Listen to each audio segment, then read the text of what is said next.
Halo teman-teman dunia maya. Selamat datang kembali di seri Misteri Sejarah. Tempat di mana misteri masa lalu dikupas sambil ngopi santai. Ditemani tawa ringan dan kadang teori konspirasi yang bikin jidat berkerut. Tapi sebelumnya disclaimer dikit. Suara gue emang suka kedengeran semangat banget. Bukan marah, sumpah. Hari ini kita akan nyelam lebih dalam ke samudera, sejarah, dan mendarat di sebuah pulau terpencil yang lebih sunyi dari mantanmu yang ghosting. Pulau Paskah. Dan di pulau itu berdiri ratusan patung batu raksasa yang mukanya serius banget. Seolah baru baca saldo ATM.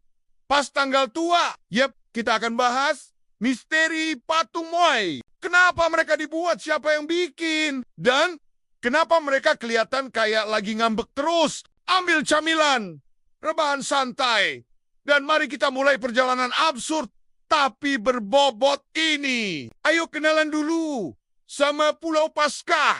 Pulau Paskah atau nama lokalnya Rapa Nui adalah pulau kecil yang benar-benar terpencil di Samudra Pasifik. Letaknya jauh dari mana-mana. Serius, tetangga terdekatnya aja sekitar 2000 km jauhnya.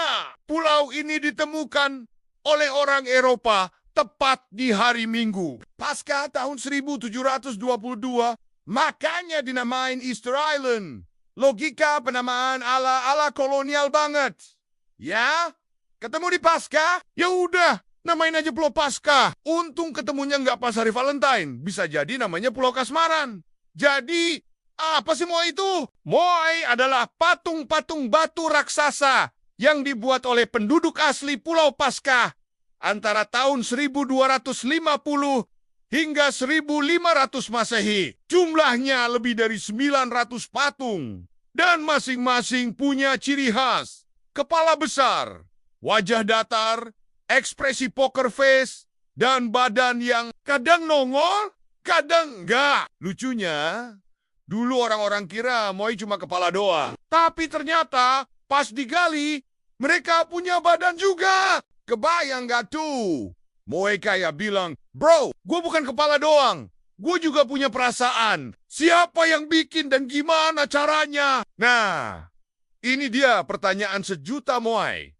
Siapa sih yang bikin patung-patung ini? Jawabannya, orang Rapa Nui, suku Polinesia yang menetap di sana. Tapi pertanyaan selanjutnya, gimana caranya mereka mindahin batu seberat 7 ton lebih tanpa crane, tanpa truk, tanpa gosen? Nah, disinilah misterinya mulai panas.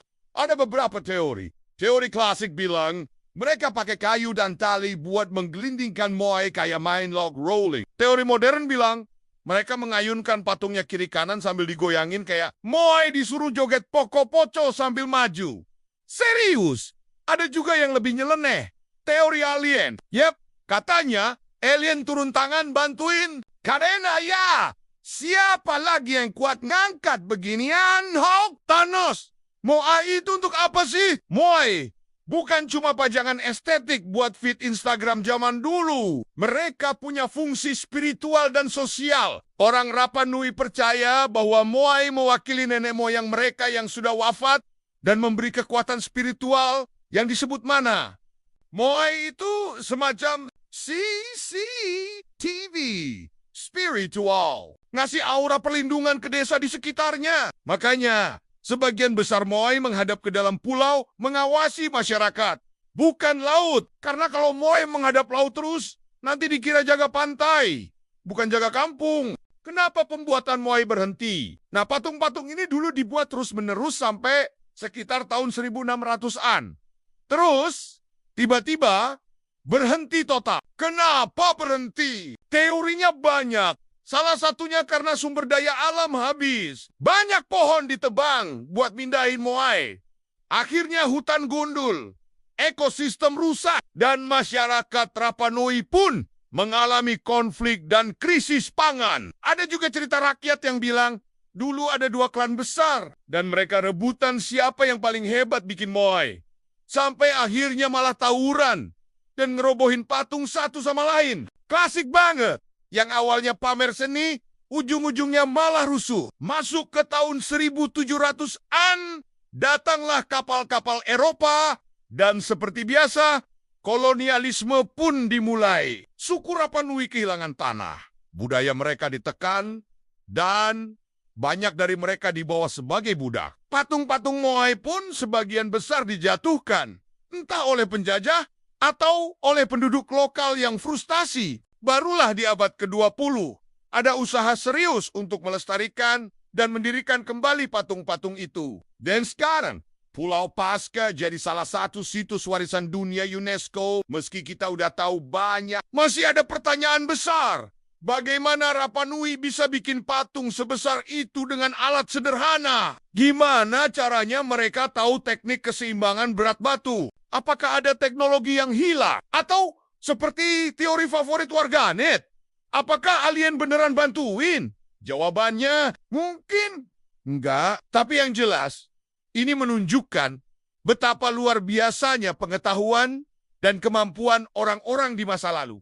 Kadang kita ngeremehin peradaban kuno, padahal mereka bisa bikin hal yang bikin kita hari ini bilang, "Hah? Serius?" Nah, itulah tadi kisah seru dan sedikit absurd tentang misteri patung Moai di Pulau Paskah. Dari batu raksasa yang judes tapi misterius, sampai perjuangan masyarakat yang membangun peradaban di ujung dunia. Semoga setelah nonton ini, kamu jadi makin kagum sama sejarah dan makin berhati-hati kalau main-main sama batu. Siapa tahu, itu bukan batu biasa. Bisa jadi Moai kecil yang lagi ngintip. Kalau kamu suka dengan video ini, jangan lupa kasih like, komentar, dan subscribe, ya. Dan kalau ada misteri sejarah lain yang kamu pengen kita bahas, tulis aja di kolom komentar. Sampai jumpa di episode berikutnya. Dan ingat, belajar sejarah itu kayak pacaran, kalau nggak sabar, nggak bakal dapet jawabannya. Cheers! Dan sampai ketemu di semesta sejarah berikutnya.